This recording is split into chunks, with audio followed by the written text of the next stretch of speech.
today, because everyone is sad, troubled and pained when we witness bloodshed on all sides of the conflict. We need to realize that these events taking place the last couple of days didn't start this week. It didn't start last week. This unfortunately is going on already for about a century, way before the creation of the State of Israel. As human beings, we should be pained and we should be concerned when we see an unending cycle of bloodshed where peoples from all sides are suffering and are losing lives.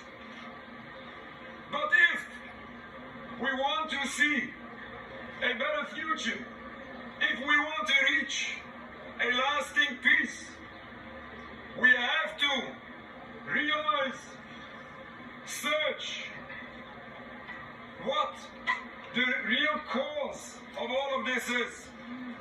The cause of this conflict, the cause of these bloodsheds, is not because of the difference of religions. There were differences between Judaism and Zionism for the past 1400 years, and this was not a problem. This was not a cause for conflict and for bloodshed. Jewish people lived in many Muslim countries as a minority, as a small minority, in peace. One beautiful example is Palestine. We lived in peace. We were respected and protected by the majority of Muslims.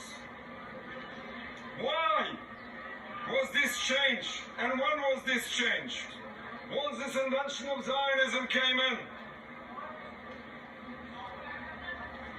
with an agenda of overtaking the power, oppressing the indigenous population, obviously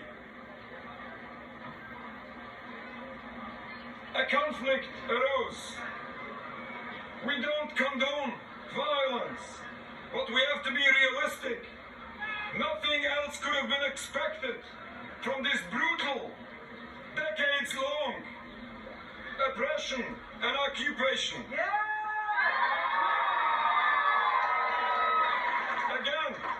Again, no one enjoys conflict. No one chooses war.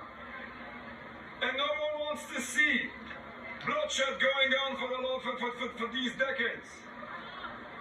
We have to realize what is going on. The State of Israel in no way represents all Jews.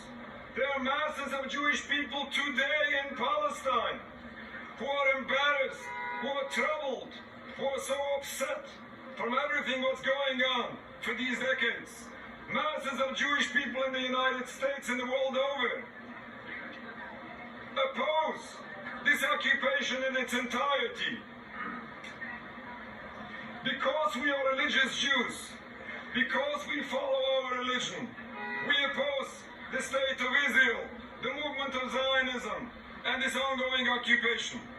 According to basics of Jewish belief, Jews are in exile and are forbidden to make our own sovereignty even without any additional crimes. But when this happens in Palestine, by killing, stealing, oppressing an entire people, this is not only a violation of international law, this is a true violation of Judaism. We have a secular movement of Zionism. Its founders were outspoken heretics. So are their leaders today. And they dare to misuse that very religion they refuse to follow.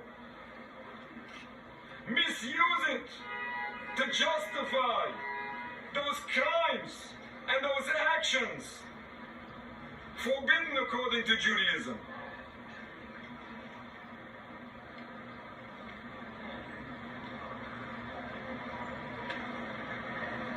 blame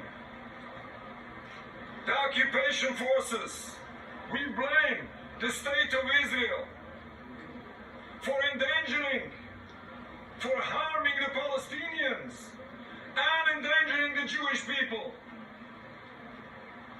We have to realize that this occupation has to stop in its entirety to bring justice for the oppressed Palestinians and to bring safety and security for the Jewish people.